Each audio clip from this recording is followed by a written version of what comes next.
మహాగణాధిపతయే నమః. శ్రీమాత్రే నమః. మాచిరాజ్ భక్తి ప్రేక్షకులందరికీ నమస్కారం. ఏప్రిల్ 11వ తేదీ నుంచి ఏప్రిల్ 20వ తేదీ వరకు మేషాది ద్వాదశ రాశులకి గ్రహాల సంచారం ఏ విధంగా ఉంటుందో, గ్రహాల సంచారం బట్టి ఏ గ్రహాలు అనుకూలిస్తున్నాయో, ఏ గ్రహాలు వ్యతిరేకంగా ఉన్నాయో, గ్రహాల సంచారం బట్టి ఏ ఏ పరిహారాలు చేసుకుంటే ఈ 10 రోజుల్లో అనుకూల ఫలితాలొస్తాయో, ఏ దేవీ దేవతల ఆలయ దర్శనం చేయాలో, ఏ స్తోత్ర పారాయణలు చేసుకోవాలో, అలాగే సకల దేవతా స్వరూపమైన గోమాతకు ఎలాంటి ఆహారం తినిపించాలో, ఎలాంటి ద్రవ్యాలు దానం ఇచ్చుకోవాలో, ఎలాంటి మంత్రాలు జపించుకోవాలో, ద్వాదశ రాశుల వాళ్ళకి ఈ 10 రోజుల పాటు రాశి ఫలితాలు ఏ విధంగా ఉండబోతున్నాయో ఈ వీడియోలో మనం తెలుసుకుందాం. తదుపరి తులారాశి. తులారాశి వాళ్ళకి ఏప్రిల్ 11 నుంచి ఏప్రిల్ 20 మధ్యలో 10 రోజుల పాటు రాశి ఫలితాలు పరిశీలిస్తే, గ్రహాల సంచారాన్ని పరిశీలిస్తే సూర్యుడు 6, 7 స్థానాల్లో సంచారం చేస్తున్నాడు. మొదటి 3 రోజులు 6వ సంచారం చేస్తూ బ్రహ్మాండంగా యోగిస్తున్నాడు. తర్వాత 7 రోజులు 7వ సంచారం చేస్తూ వ్యతిరేక ఫలితాలు ఇస్తున్నాడు. అంటే ఏప్రిల్ 11, 12, 13 తేదీల్లో తులారాశి వాళ్ళకి ప్రమోషన్లు వచ్చే యోగం ఉంది. ఆఫీసులో బాసు, కొలీగ్స్ అందరూ ఫేవరబుల్గా ఉంటారు. అనారోగ్యాలు ఏవి ఉండవు. ఉన్న అనారోగ్యాలన్నీ తొలగిపోతాయి. రాజకీయాల్లో చక్రం తిప్పగలుగుతారు. తండ్రి వైపు బంధువుల వల్ల కూడా ప్రయోజనాలు చేకూరుతాయి. కానీ ఆ తర్వాత 7 రోజుల్లో ఏప్రిల్ 14 నుంచి ఏప్రిల్ 20 మధ్యలో మాత్రం ఆఫీస్ పాలిటిక్స్ ప్రారంభమవుతాయి. మీరు ఎవరితో అయితే కలిసి పనిచేస్తారో వాళ్ళు క్రెడిట్ మొత్తం తీసుకుంటారు. వాళ్ళ అకౌంట్‌లో క్రెడిట్ వేసుకుంటారు. దానివల్ల మీ ప్రమోషన్‌లు డిలే అయ్యే అవకాశము, లేదా రావాల్సిన పేరు వాళ్ళకి వెళ్ళిపోవటం, ఇలాంటివన్నీ జరిగే అవకాశాలుంటాయి. అలాగే రాజకీయాల్లో గూడా ఆ తర్వాత 7 రోజుల్లో వేరే వాళ్ళు వెన్నుపోటు పడటానికి ప్రయత్నాలు చేస్తూ ఉంటారు. తండ్రి వైపు బంధువులు గూడా ఏప్రిల్ 14 నుంచి ఏప్రిల్ 20 మధ్యలో కొద్దిగా మీకు ఇబ్బందులు కలిగింపజేయడానికి అవకాశం ఉంది. కాబట్టి ఏప్రిల్ 14 నుంచి ఏప్రిల్ 20 మధ్యలో సూర్యుడి బలం లేదు కాబట్టి, ఆ 7 రోజుల్లో సూర్యుడి బలాన్ని పెంచుకోవాలంటే నానబెట్టిన గోధుమలు బెల్లంతో కలిపి ఆవుకు పెట్టడం, కేజింబావు గోధుమలు ఎర్ర వస్త్రంలో మూటగట్టి బ్రాహ్మణుడికి దానం ఇచ్చుకోవటం చేయాలి. సూర్యుడికి అధిష్టాన దైవం విష్ణుమూర్తి కాబట్టి ఓం నమో భగవతే విష్ణవే అనే మంత్రం రోజు 21 సార్లు చదువుకోండి. అలాగే విష్ణు పంజర స్తోత్రం చాంటింగ్ వినండి, లేదా విష్ణు సహస్రనామం వినండి. అప్పుడు ఆ 7 రోజుల్లో సూర్యుడిచ్చే వ్యతిరేక ఫలితాలు తొలగిపోతాయి. మొదటి 3 రోజుల్లో మాత్రం సూర్యుడి బలం వల్ల అద్భుతమైన ప్రయోజనాలు కలుగుతాయి. అలాగే తులారాశి వాళ్ళకి బుధుడు 6వ స్థానంలో ఈ 10 రోజుల్లో సంచారం చేస్తున్నాడు. ఇది చాలా అద్భుతం. తులారాశి విద్యార్థులకు జాక్పాట్ టైం అని చెప్పాలి. ఏ ఎగ్జామ్ రాసినా నెంబర్ 1 ర్యాంకులు వస్తాయి. కావలసిన స్కూళ్ళల్లో కానీ, కాలేజీలో కానీ సీట్లు పొందే యోగం ఉంది. నిరుద్యోగులకు బ్రహ్మాండమైన జాక్పాట్ టైం అని చెప్పాలి. అంటే కొత్తగా ఎవరైనా ఇంటర్వ్యూలకు వెళితే తులారాశి వాళ్ళు మంచి ప్యాకేజ్‌తో వాళ్ళ క్వాలిఫికేషన్‌కి తగిన జాబ్ వచ్చే అవకాశం ఉంది.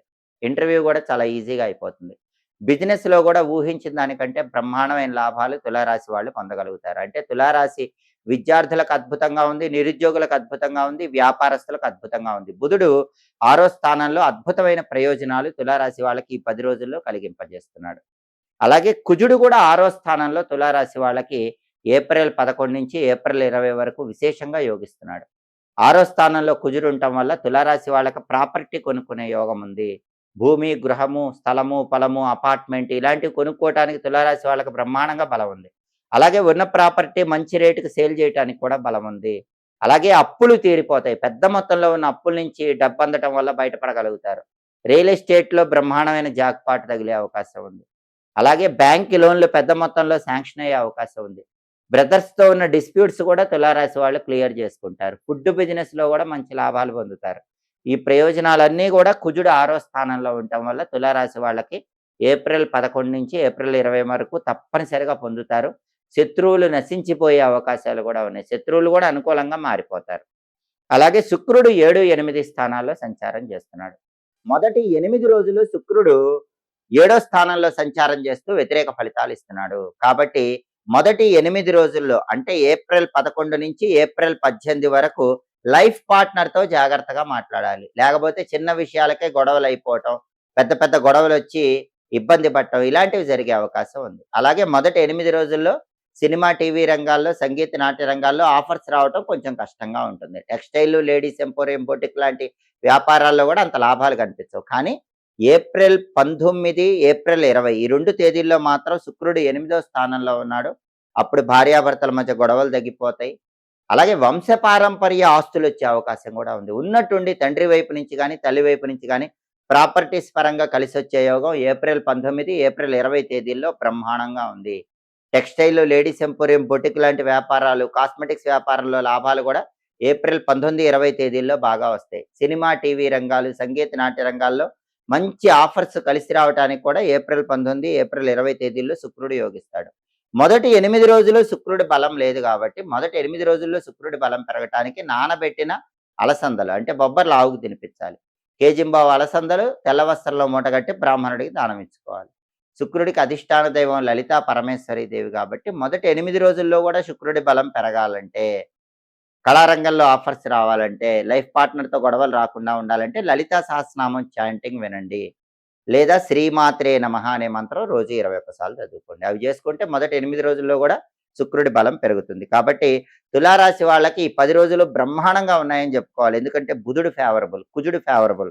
అలాగే మొదటి 3 రోజుల్లో సూర్యుడు ఫేవరబుల్. అలాగే చివరి 2 రోజుల్లో శుక్రుడు ఫేవరబుల్. ఇన్ని ప్రయోజనాలున్నాయి. ఈ 10 రోజులు తులారాశి వాళ్ళకి బ్రహ్మాండంగా ఉంటుంది. కొన్ని రోజుల్లో రవి, శుక్రుడు ఫేవర్ లేరు కాబట్టి రవి, శుక్రుడికి పరిహారాలు చేసుకోండి. చాలా అద్భుతమైనటువంటి రాశి ఫలితాలు అందిపుచ్చుకోవచ్చు. దైవానికి పుష్పాలతో పూజ చేసేటప్పుడు, కొబ్బరికాయ కొట్టేటప్పుడు కొన్ని ముఖ్యమైన నియమాలు తప్పకుండా పాటించాలి. ఎవరైనా సరే మీ ఇష్ట దైవానికి పుష్పాలతో పూజ చేసేటప్పుడు ముందు రోజు కోసిన పుష్పాలతో పూజ చెయ్యకూడదు. ఒకవేళ మీరు బయట ధనమిచ్చి కొన్నట్లయితే ధర్మ మార్గంలో సంపాదించిన ధనంతో కొన్నవైతే ముందు రోజు కొన్న పుష్పాలైనా సరే వాటితో పూజ చేసుకోవచ్చు. కానీ కోసిన పుష్పాలు మాత్రం ఏ రోజు కోసిన పుష్పాలతో ఆ రోజు దైవానికి పూజ చేయాలి. అలాగే పురుగులు కొట్టినవి, రంధ్రాలున్నవి అలాంటి పూలతో దైవానికి పూజ చేయకూడదు. అలాగే రాలిపడిన పుష్పాలతో దైవానికి పూజ చేయకూడదు. బురదంటినవి, మట్టి అంటినవి అలాంటి పుష్పాలతో పూజ చేయకూడదు. ఎడం చేత్తో కోసిన పుష్పాలతో ఎప్పుడూ ఇష్టదైవానికి పూజ చేయకూడదు. అలా చేస్తే పూజ నిష్ఫలమవుతుంది. అలాగే మీరు పూలు కోసేటప్పుడు మీరు ధరించిన వస్త్రంలో దాచిపెట్టి పుష్పాలు తీసుకొస్తే అలాంటి పుష్పాలతో పూజ చేయకూడదు. ప్రత్యేకమైన సంచిలో పుష్పాలు తీసుకొని రావాలి. అంతేగాని పుష్పాలు కోసేటప్పుడు మీరు ధరించిన వస్త్రంలోనే పుష్పాలుంచి తీసుకొస్తే అలాంటి పుష్పాలతో పూజలు చేయకూడదు. అలాగే కొంతమంది మొగ్గలుగా ఉండగానే పూజ చేస్తూ ఉంటారు. మొగ్గలుగా ఉన్నప్పుడు పూజ చేయకూడదు.